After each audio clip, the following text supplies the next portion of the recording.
We are hearing from the Metropolitan Police Department in Nashville. Let's listen in. There are those who think that specific individuals were targeted by the shooter who entered the building on Monday. We have no evidence that individuals were specifically targeted. This school, this church building, was a target of the shooter, but we have no information at present to indicate that the shooter was specifically targeting any one of the 6 individuals who were murdered. Chief John Drake will now update you on the progress of the investigation overnight and this morning, including what we know about the individual's purchases of firearms over the past couple of years. Again, this will be a brief briefing today. Chief John Drake. Good afternoon, everyone. Thank you again for being here. Just a brief update of what we know right now. We've interviewed the parents of Audrey Hale, and we've determined that Audrey bought 7 firearms from 5 different local gun stores here legally. They were legally purchased. 3 of those weapons were used yesterday during this horrific tragedy that happened. We know that they felt that she had 1 weapon and that she sold it. She was under care, doctor's care, for an emotional disorder. Law enforcement knew nothing about the treatment she was receiving, but her parents felt that she should not own weapons. They were under the impression that when she sold the 1 weapon that she did not own anymore. As it turned out, she had been hiding several weapons within the house. We also don't have a motive at this time. We feel that these students that were targeted were randomly targeted. There was not any particular student that she was looking for at the time of the incident. And that's what we know as I speak, and we'll take any questions that you have. Can you give us any more details about that manifesto? What was in the manifesto? So in the manifesto, there's several different writings about other locations. There were locations, there was talks about the school. There was a map of the school, a drawing of how potentially she would enter and the assaults that would take place. It's quite a bit of writing to it. I have not read the entire manifesto. Our team and the FBI has been working on this. Chief, can you clarify where exactly the victims were located? You mentioned the common area, but were they all together, the students and the adults at the same time? Where were they in the building? So they were spread out in different locations. When I went into the actual church, the kids had already been transported to the hospital. Also, the 2 of the adults, I did see the head school person, and she was in the hallway by the office. That's the only one. They were spread out. Wasn't in one common area, but they were spread out. Chief Drake, can you talk about the plans in terms of targeting other buildings, other places? There was some writings in the manifesto about other locations, but as far as it being an actual target, I can't confirm that at this time. Chief, can you talk about the children and the people who were targeted, the 6 people who were killed? One at a time, Sorry. Okay, Amber Walker with CNN. Just about the 6 victims who were killed. Where exactly were they? Were they walking through the hallways when this happened? And I also heard peripherally that perhaps the head of the school may have ran towards the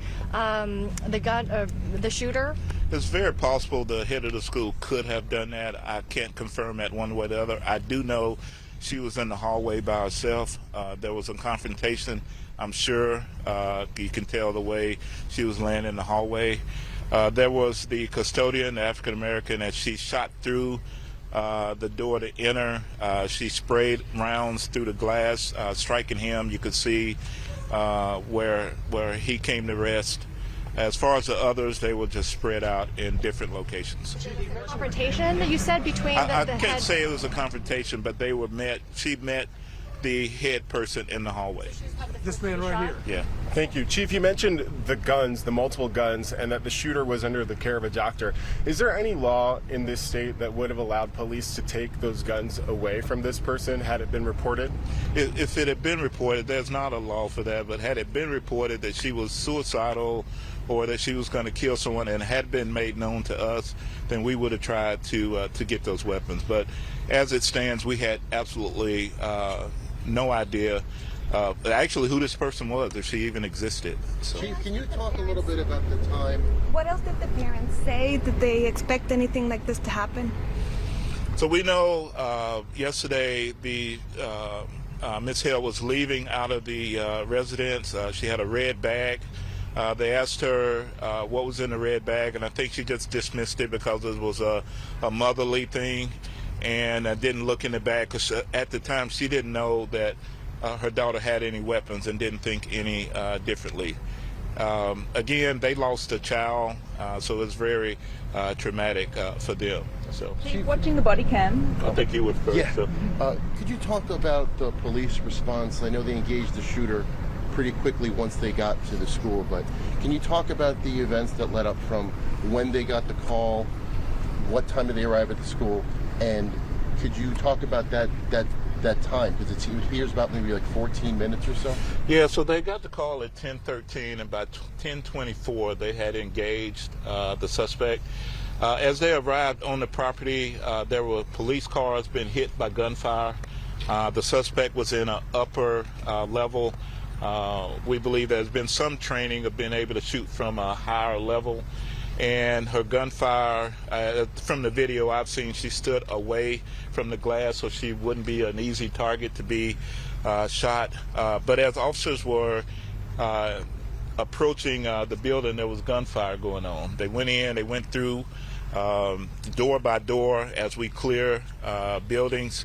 They heard gunfire and immediately ran to that and then took care of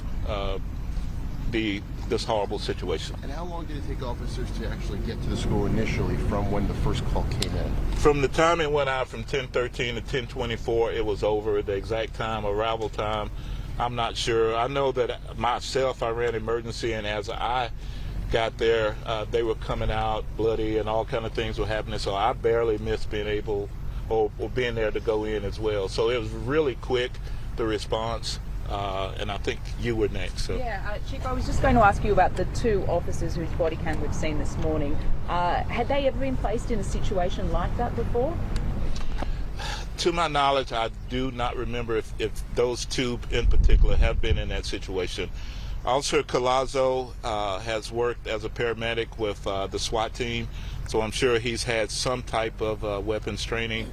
I was really impressed that with all that was going on, the danger that somebody took control and said, let's go, let's go, let's go, and went in and took care and just try to end this situation. But as far as being in this before, I'm unsure. You, sir?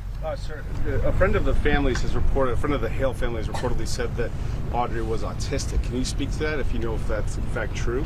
I can't confirm that. I've heard that, but I can't confirm if that's true or not. Let's do one more question. One more question and we're going to stop. One more. Just on the officers, how are they faring today, 24 hours on? Any indication of the significance of yesterday, why the shooter may have done this yesterday? And also, do you have anything that could indicate whether the school was targeted for religious reasons?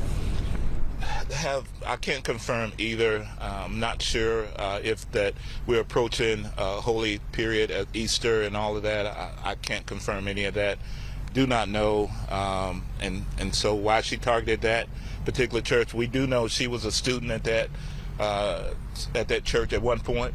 But unsure right now if that was the reason why. And I think I'll take one more. Just on your two officers there, how are they feeling today, 24 hours on? So I talked to them earlier, and they're trying to decompress, trying to make sense of all of this. I talked to President Biden. He's going to reach out and talk to them as well. They're just trying to do whatever they can with their families and just kind of remove themselves from all of this. So. Thank you all very much. Mr. Thank Rovick, you. it's 14 Thank minutes. you.